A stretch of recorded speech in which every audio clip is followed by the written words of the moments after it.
आप देख रहे हैं अनहोनी। तो चलिए बढ़ते हैं आज की इस कहानी की ओर। गांव जाने के बाद मेरे पास बस 3 काम ही होते हैं, खाना, सोना और हर रात रमेश काका की कहानियां सुनना। रमेश काका हमें हर रात गांव में घटी सच्ची घटनाएं सुनाया करते थे। रमेश काका का घर हमारे घर से थोड़ी दूरी पर था, तो वहाँ हम रात के 8 बजे तक पहुँच जाया करते थे। रमेश काका अपने घर पर अकेले रहते थे। उनका इस दुनिया में कोई भी नहीं था, इसलिए उनको भी सभी के साथ मिलजुल कर रहने में काफ़ी अच्छा लगता था। ऐसे ही उस रात मैं चलकर रमेश काका के घर गया तो रमेश काका आग जलाकर ताप रहे थे। मुझे देखते ही काका ने कहा, अरे बिंटू, कब आए तुम? इस पर मैंने काका से कहा, वो काका, आज ही सुबह आया हूँ, अभी 2-3 दिन रहूँगा। इस पर काका ने मुझे बैठने को कहा। मेरे बैठते ही वहाँ गांव के और 2-3 लड़के आ गए जो रोज इसी वक्त काका से कहानी सुनने आया करते थे। ठंड काफ़ी होने के कारण आग के पास बैठने में हमें काफ़ी अच्छा लग रहा था कि तभी मैंने काका से कहा, काका, आज कुछ कहानी बताइए। जिस पर काका ने बताना शुरू किया। आज से 3-4 साल पहले जब मैं गांव के बाहर जमींदार साहब के बगान में रात को पहरेदारी का काम किया करता था, तो उस वक्त गांव में आए दिन भूत प्रेत, डायन और काला जादू की घटनाएं सुनने को मिलती रहती थी। मगर मैं उस समय इन सब बातों पर विश्वास नहीं करता था। लेकिन उस समय गांव वालों का मानना था कि रात होते ही हर रोज गांव में अजीब अजीब सी घटनाएं शुरू हो जाया करती हैं। धीरे धीरे गांव के काफ़ी सारे लोग एकाएक रहस्यमयी तरीके से मरने लगे, मगर मरने वाले लोगों की लाश काफ़ी दिनों के बाद मिलती थी।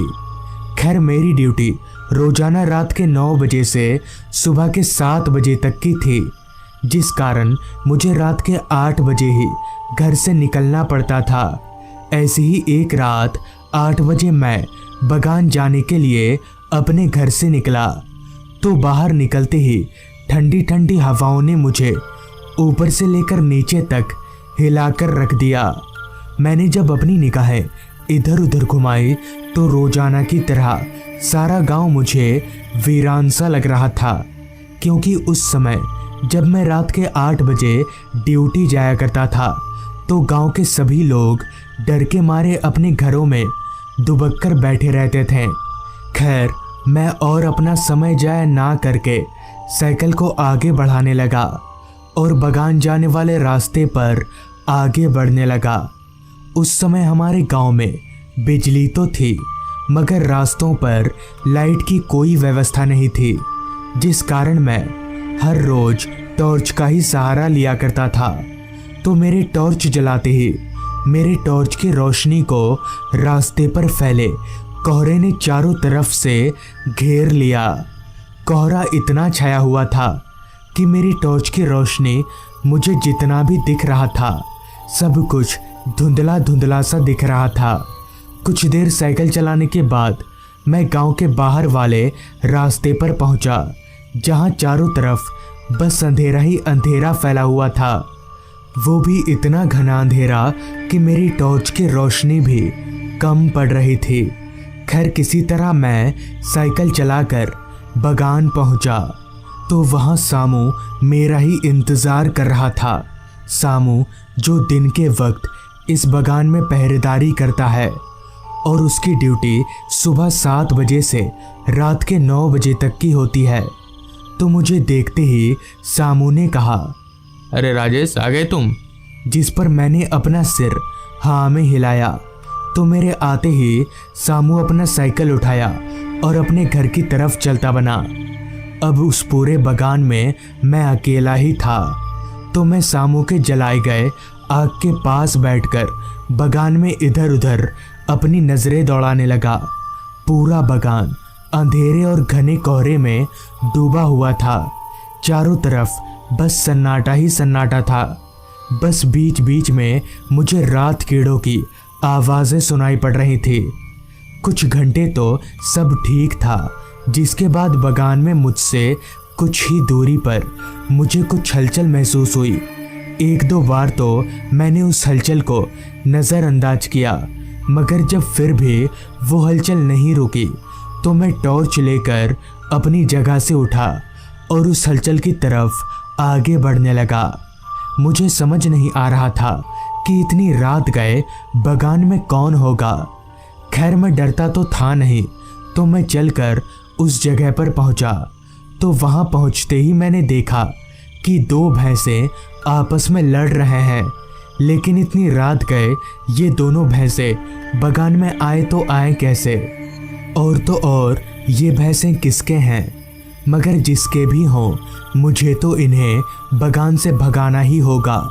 ये सोचकर मैं उन भैंसों को भगाने लगा, लेकिन मेरे लाख कोशिशों के बावजूद भी वो दोनों भैंसें वहाँ से नहीं भागें। तो मैंने अपने कोशिश में थोड़ा और जोर दिया, तो मेरे जोर देते ही उन दोनों भैंसों का चेहरा एकदम से बदलने लगा और देखते ही देखते उन दोनों भैंसों की शक्ल राक्षस में तब्दील हो गई। ये दृश्य देखकर मेरे पैरों तले की ज़मीन निकल गई और मेरा सर घूमने लगा और मैं समझ गया कि ज़रूर दाल में कुछ काला है और ये भैंस नहीं बल्कि राक्षस हैं। अभी मैं उन्हें देखकर कांप ही रहा था कि तभी उन दोनों राक्षसों ने अपना पूरा रूप ले लिया। उनका चेहरा पूरी तरह सफ़ेद था और उनकी आंखें बाहर लटक रही थीं।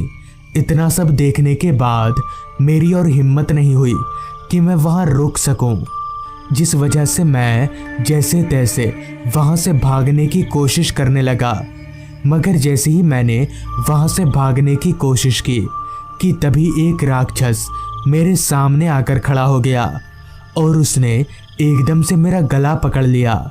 मैं उसके हाथ से अपने गले को छुड़ाने की काफ़ी कोशिश कर रहा था, लेकिन उस राक्षस ने मेरा गला इतनी ज़ोर से पकड़ा था कि मैं अपने सिर को हिला तक नहीं पा रहा था। देखते ही देखते मेरी आंखों के सामने सब कुछ काला पड़ने लगा।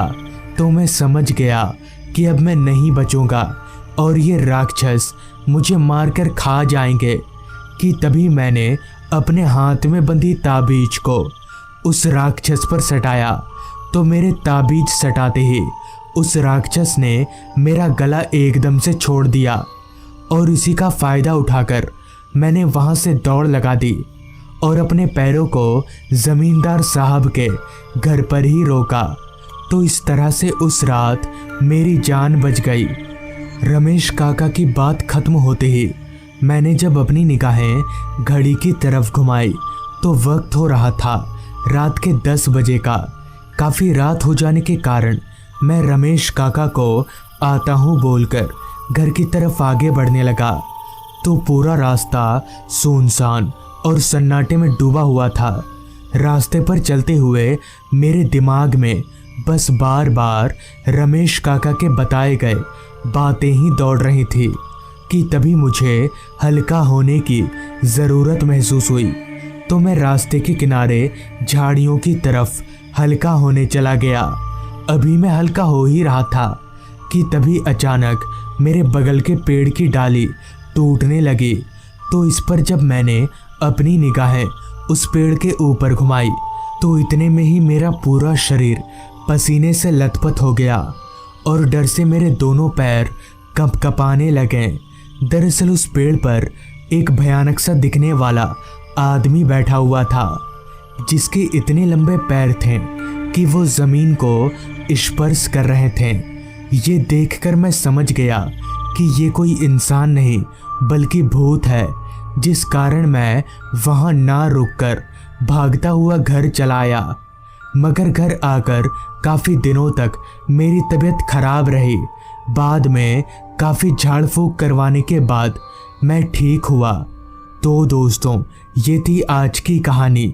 अगर आपको ये कहानी अच्छी लगी हो तो चैनल को ज़रूर सब्सक्राइब कर लें तो मैं आपका दोस्त आर्यन जल्द ही मिलूंगा आपसे ऐसी ही एक कहानी के साथ।